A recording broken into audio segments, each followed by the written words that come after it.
намаз оқығанда бір біліп қойыңыз. Уыру үйдегі бұйым бар нәрсеге барады, кіреді. Бош үйге кірбейді. Шайтандағы имандың уырысы. Қайсыл жүректе иман болса, ошоға азғырады. Сіз бұдан жалат болуыңыз. Әлбетте, арғандай азғыр келгенде, ошоны түрткенге, кетіргенге әрекет қылуаңыздағы, анан көрік Алланы естегенге, ақиретті естегенге, емнен оқытас ошоны түшінгенге әрекет қылыңыз, өзінен өзі кетеді. Көзіңізді жұмып алсаңыз, концентрация бұл болады. Себептен көзіңізді жұмғанда, кіші мысалы өлімді естейсіз, қараңғылықты естейсіз, анан қарап тұрып баяғы ойлар алсырайттағы, жақсы намаз оқисыз, болады.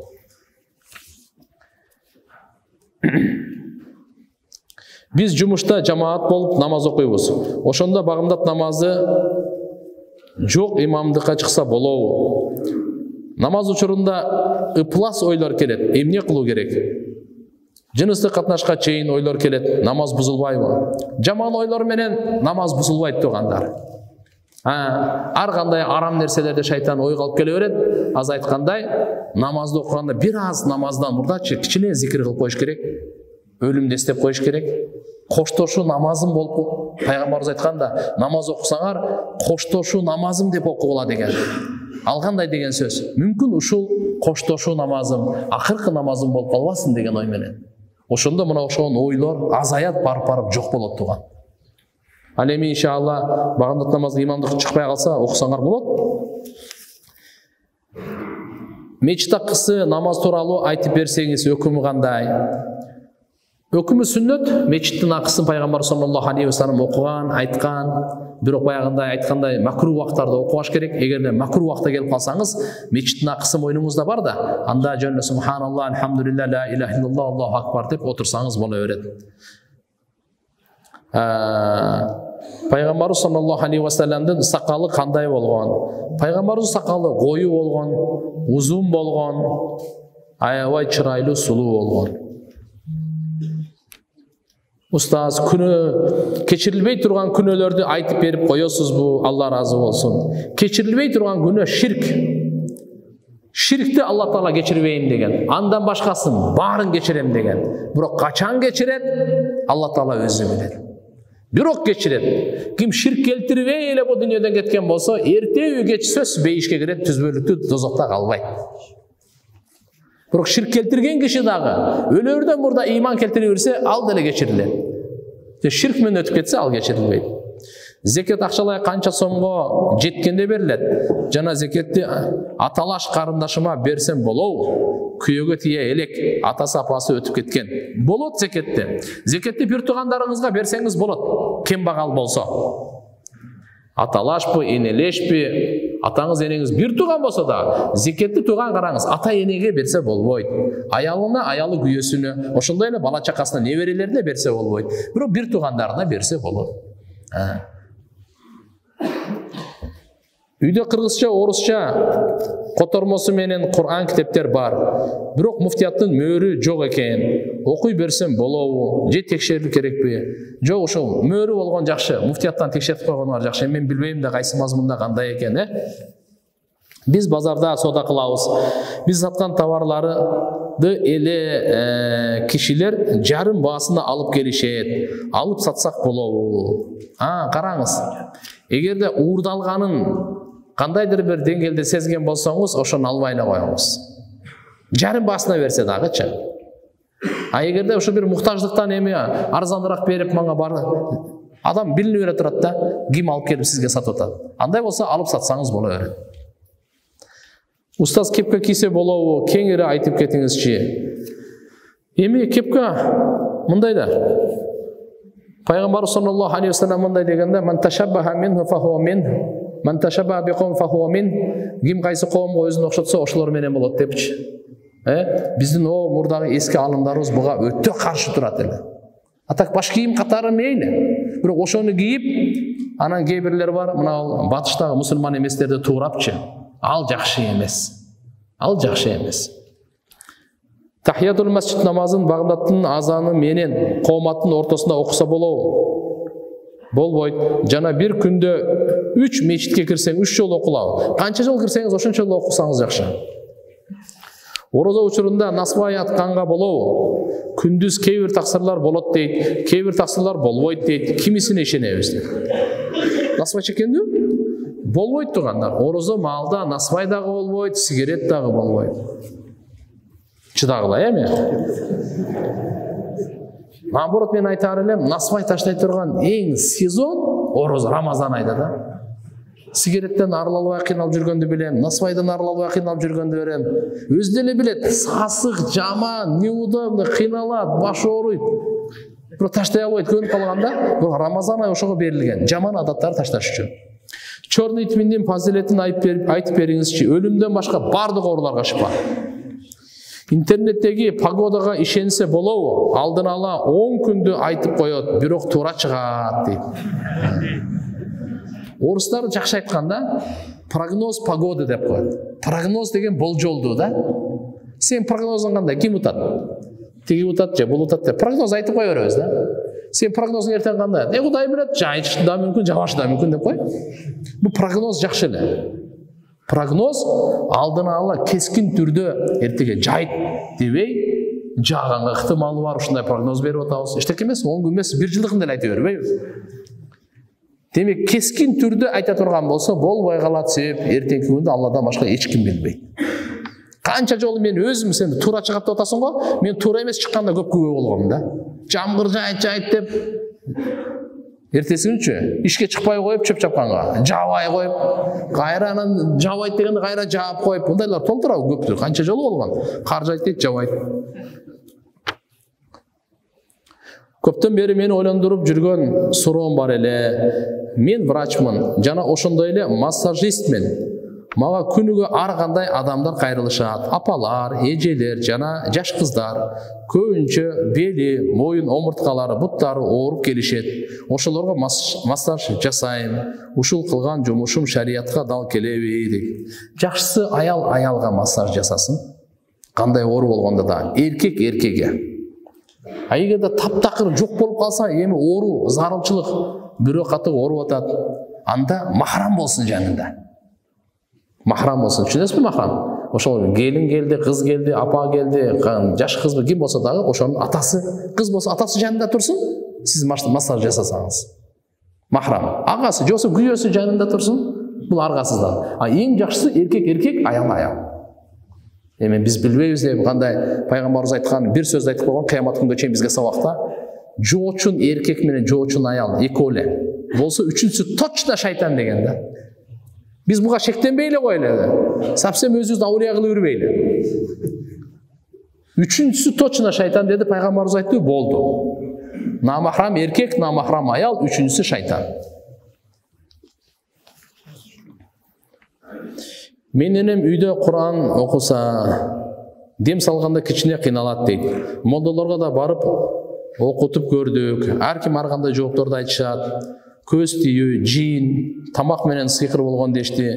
Же үйдө жин болушу мүмкүнбү? Зыяны тийбейби адамга? Ушул маселе жөнүндө айтып кетсеңиз, эмне кылсак болот деп. Үйдө жин болушу мүмкүн. Жиндер болушу мүмкүн туган. Бизге көрүнбөйт. Алар үйдө эле жүрө берет. Ошон үчүн биз ажаткана киргенде дуаны окуп кирип атпайбызбы? Не деп? Я Алла жиндердин эркегинен, ургачыларынан сактагын деп кирип атабыз. Жок болсо эмне айтат элек? Ал бар алар. Ошон үчүн дуаларды окуп туруш керек. Пайгамбар саллаллаху алейхи ва саллям айткан, кайсы үйгө киргенде бисмилlah, бисмиллахи валажна ва бисмиллахи харажна ва алаллахи раббина таваккална деген дуа менен кирсе, бая жин шайтанды сыртта эле калып калат экен. Бул үйгө кирбей эле койлу, тамак деле жок, жашаганга, түн өткөргөнгө деле жок деп. А болбосо башка өздөрүн да чакырат. Бисмилла деп кирели. Чыкканда дагы бисмилла таваккалту алаллах, ла хавла ва ла куввата илля билля дуаны окуп чыгайлы тугандар. Ажаткана кирип атканда учурларында, анан кийин кечкурун идиш аяктарды жууп, үстүн жаап, бул нерселердин баарына этиятташ керек. Окутуңуздар апаңызды. Алла таалам шифа берсин. Assalamu alaikum. Менин кыйнаган бир адатым бар. Мен түшүркөп калганда ошол уруктук түшкөн жерди жуусам да, башка кийим кийсем да, ошол жер нажас болуп калдыбы деп жууй берем. Кийин кийимим жерге түшүп калса да ошол жерде эле жууй берем. А бул васваса туган, андай кылбаңыз. Биринчи бул васвасадан арылыш үчүн ошончо шариятыбызда 3 жолу жуудуңузбу? Болду. Андан кийин дагы кайсыл жер нажас болуп калды, кургак болуп калды, дагы жуушуң керек дей берсе, буну билиңиз, шайтан ошо жин сизди азгырып атат. Ага көңүл бурбаңыз. Гипермаркеттерде охранник болуп иштесе болобу? Айтайын дегеним, ал жакта спиртной сатылат го. Ошол охранник болуп иштесем, тапкан акчама арам аралашып кетпейби? Машаалла. Жок туган. Сиз ошол жерде охранять этип акча алып атасыз. Сиздин акыңыз ал адал, себеп ошо гипермаркетте адалдар сатылат, ошонун эмеси, айлыгы. Эми карап туруңуз. Сиздин сурооңуз качан болот? Эгерде ал жерде только арак гана сатылат, ошодо айлык алсаңыз болбойт. Эми бир жерде казино ойнотулат. Ошол жерде охранник болуп акча алсаң болбойт. Арам болуп калат. Себеп ал жерге казиного келген только арам эле да. А банк мери процентке берет дейсиз. Банкта охранник болуп иштеп кетсең, адал алсаң болот. Эмне үчүн? Ал жердеги бардыгы эле процент эмес да, которуулар бар. Демек шарият ошол жагын эске алат дагы, бунун айлыгы ошодон кетип атат дейт. Сизде гипермаркетте печеньелер барбы? Ошонун айлыгы сиздики. Эч кызалат болбоңуз. 2-3 жыл мурдагы досум мени алдап паспортумду жок деп, менин паспортумду алып, рассрочкага сотка алып, ошону жарымын төлөбөй койду. Өзү поручитель болгон. Эми ал үчүн ким жооп берет? Ахиретте абалыбыз кандай болот? Эми албетте ал үчүн ахиретте ал жооп берет. Бирок бул жердеги мисалы кимге койгон болсоңуз, эми ал досуңуз жок болуп атат, сиздин паспортуңузду коюлду, болду, сиз жооп беришиңиз керек.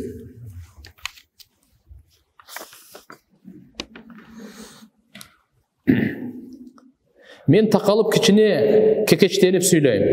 4 айга 3 жыл мурун чыккан. Ошол жактан таалим келгенде аябай уялам.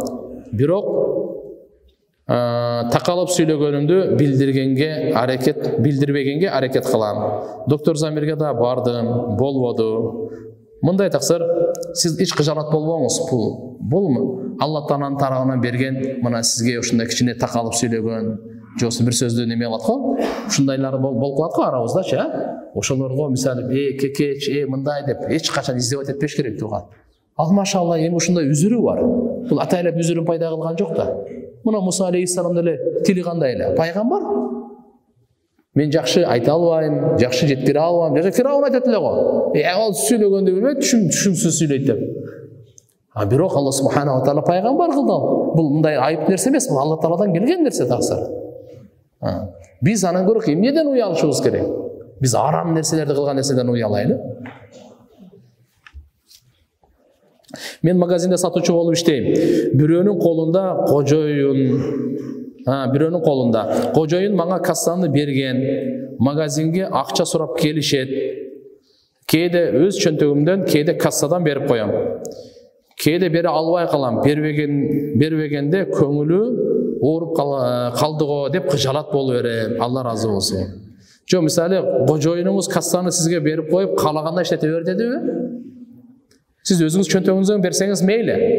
Кожоюндун кассага берген, сизге кассага жоопкер кылгандын мааниси, эгерде ушул жерден деле садака бере бер, бейбечаралар кел десе, майли, макул. Болбосо туган бул арам болуп калат. Аны сурашыңыз керек кожоюндан. Ушу кассадан бере берейинби депчи.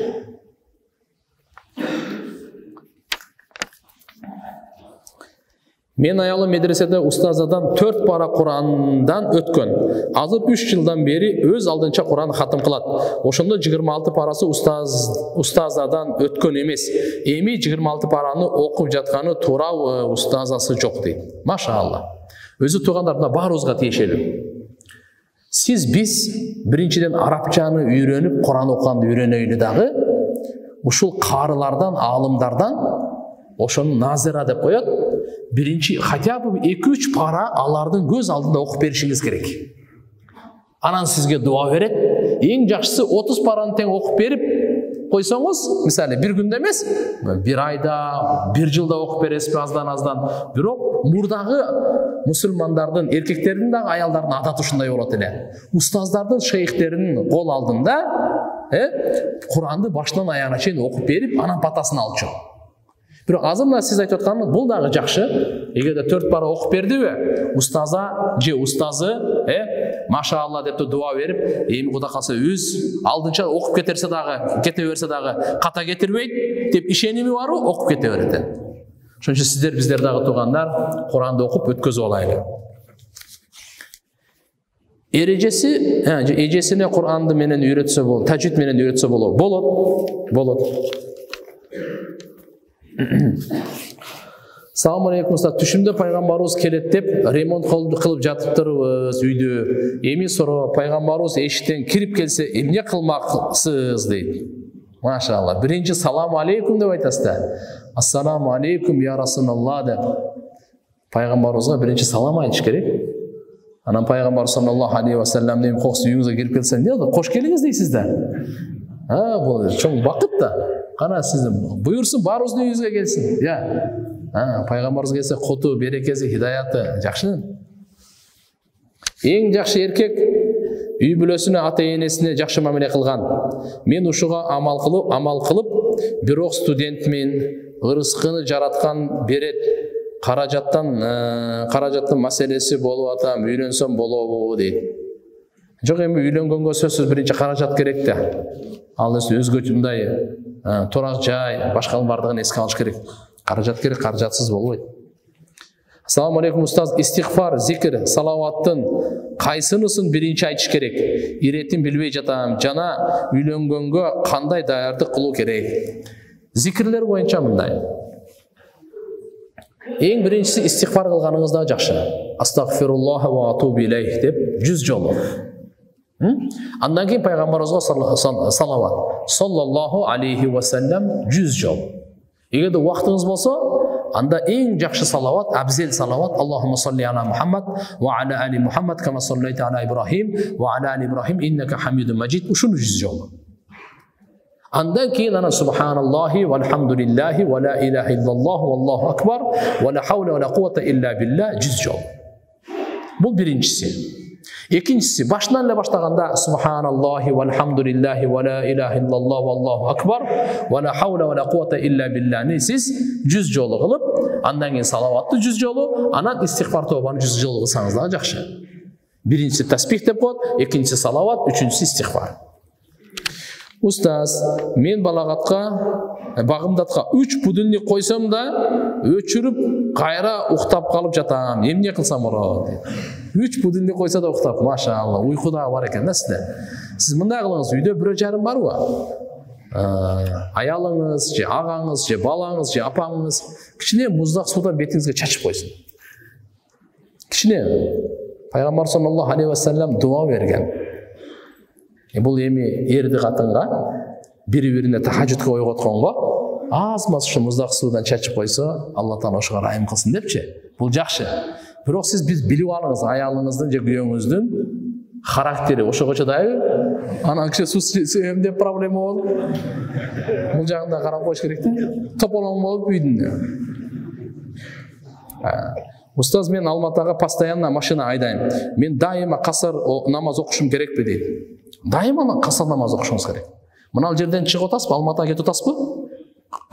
Бишкекте турган болсоңуз, демек мына Бишкектен биздин границасы, Бишкектеги граница кайсы? Ана Аллахумма салли ала Мухаммад.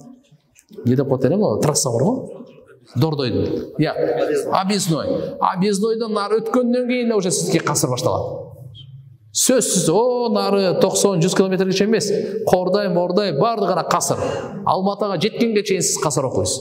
Алматыда эгерде үйүңүз болсо, Алматанын ушундай чек-арасына кирдиңизби, болду, айрда толуп окуйсуз. Эгерде үйүңүз болбосо Алматыда, временно эле турасыз, квартирада турасыз, же жумуштасыз, анда Алматыга барганда ниетти карайсыз. 15 күн турасызбы же турбайсызбы? 15 күн турамго, эми шашылбай эле барайын Бишкекке десеңиз, анда барар замат толуп окуйсуз. 15 күнгө чейин эле кайтам десеңиз, көбүнчө таксисттер 1 күн 2 күндөн кайра эле кайтат. Анда Алматыда сиз касыр окуйсуз. Алматанын ичинде касыр окуйсуз. Үйүңүз болбосо. Түшүнүктү? Бул жака чыгып атканда жолдун баардыгы касыр болуп келет дагы, ошо объезднойго чейин касыр окуйсуз. Объезднойдон өттүңүзбү? Болду, бул жактан толуп окуйсуз.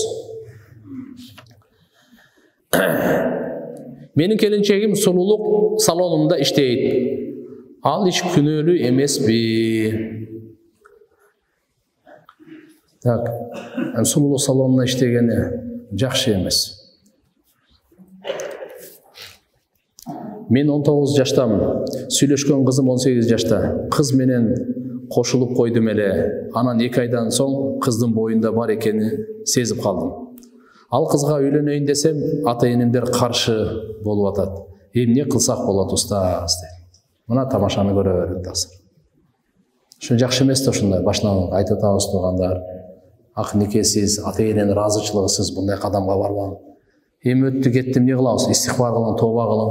Бирок ошо кызды бактысыз кылбаң.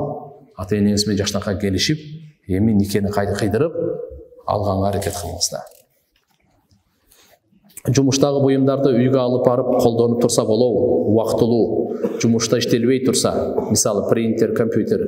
Эгерде ошонун кожоюну, ошол принтер, компьютердин кожоюну ким? Ошол уруксат берсе, алып иштетсеңиз болот үйүңүзгө алып барып. Уруксат бербесе, же болбосо сурабай деле алып кетип иштетсеңиз болбойт, арам болуп калат турган. Отуручка отуруп намаз окуганда башынан эле отуруш керекпи? Же кыямда туруп, рүкү саждада отуруш керекпи? Бул жерде мындай турган. Эгерде сиз сажда кыла албасаңыз, тизеңиз ооруп, же болбосо рүкү кыла албасаңыз, бирок кыямды кыла аласыз. Кыям деген ушу түз туруп окуңуз. Бул кыям өзүнчө парыз. Эгерде түз турганга да күчүңүз жетпесе, анда отуруңуз, отургучкачы. Эгерде түз турганга күчүңүз жетет, бирок ийилгенге бел ооруйт. Анда түз турасыз дагы имам Аллаху акбар дегенде, жосу өзүңүз кыям рүкүгө барганда, анда отуруңуз дагы анан рүкү кыласыз. Эгер рүкүдө оорубайт, саждада ооруйт десеңиз, анда кыямда рүкүнү кыласыз кадимкидей эле. Кайра туруп, саждага барганда, сажда кылбай, отуручка отуруп, сажда кылгандай болуп коесуз. Жолдогу кесилиштерде заправка жайгашкан. Кээде светофордун жашыл күйүүсүн күтпөй, заправканы аралап өтүп кетебиз. Май куйбастан туура элеби. Эгерде ал жерде знак, биздеги гаилер кое турган знак, запретный жок болсо, эчтеке эмес. Болсо болбойт. Устаз, эжемдин төрөгөнүнө 3 айдай болуп калды. Орозо кармаса болобу? Болот. Балага же өзүнө ден соолугуна зыян тийбесе эле болот. Наоборот, орозодо кайра жакшы болот. Каза намазды кандай окуйт? Азан комат айтылабы? Азан комат айтпай эле окуй берсин ниет кылып. Досум апасынын жаткан жерине көрүнө, арча көчөтүн отургузсам болобу деп сурады эле. Кандай болот? Жакшысы отургузбай эле койсун. Ислам жолу менен чоң байлыкка жетсе күнөө болбойбу? Жок, сооп болот. Биз даватка чыгып жүрөбүз. Дават парызга киреби же сүннөткө киреби? Дават боюнча угуп алыңыздар туугандар. Эгерде өзүңүздү оңдош үчүн, дин илимин алыш үчүн чыккан болсоңуз, бул фарзы айын. Башкаларды оңдош үчүн чыга турган болсоңуз, фарзы кифая. Бул жөнөкөй мындай эле сүннөт эмес тууган. Үйдө ит бакса болобу? Жана ага нан сүт берсе болобу? Алла разы болсун. Үйдүн ичинде ит бакса болбойт. Коrodо болсо мейли. Бирок нан сүт, адам жей турган нан сүт боло турган болсо болбойт. Аларга жугунду. Ошончолук ашып атса айтып койсоңуз, биз сизге иншалла адрестерди беребиз адамдарга. Ошо наныңызды, сүтүңүздү ошол адамдарга бериңиз. Бул жөнтү исрап болот. Алла туугандар, бүгүнкү күнү көрүп атпайбызбы? Иттерине, мышыктарына атайы эмелер сатылат экен. Жем, акчага, бекер эмес. Ошондойлорду анан кийин берет экен да. Исрап да алгай. Итке болбойт. Ит жугунду жесеби? Менин атам 2019-жылы 51 жашында кайтыш болгон. Өкүнгөн жерим ажыга алып бара албай калдым. Атама кандай иш кылсам сообу жетип турат. Жамаат менен дуа кылып коюңузчу. Апам ооруп жатат. Аллахым разы болсун. Алла таалам апаңызга шифа берсин, атаңызды рахматына алсын. Эми атаңыздын атынан ажылык кылсаңыз болот. Ажылык башталып калса.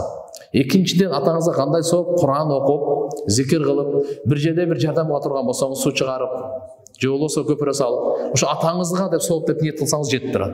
Bundan сырткары пайгамбарыбыз айткан, эгерде атаңыз өтсө, атаңыздын достору менен жакшы мамиледе болуңуз, сооп жетип турат. Атаңыздын туугандары менен жакшы мамиледе болуңуз, ал да сооп жетип турат. Көчөдө кайыр сураган лөлү улутундагы адамдар тууралуу кененирээк айтып берсеңиз. Кызыгы хижап оронуп жүрүшөт дейт. Адамды алды эле. Хижап оронуп жүрсө молодец. Жакшы.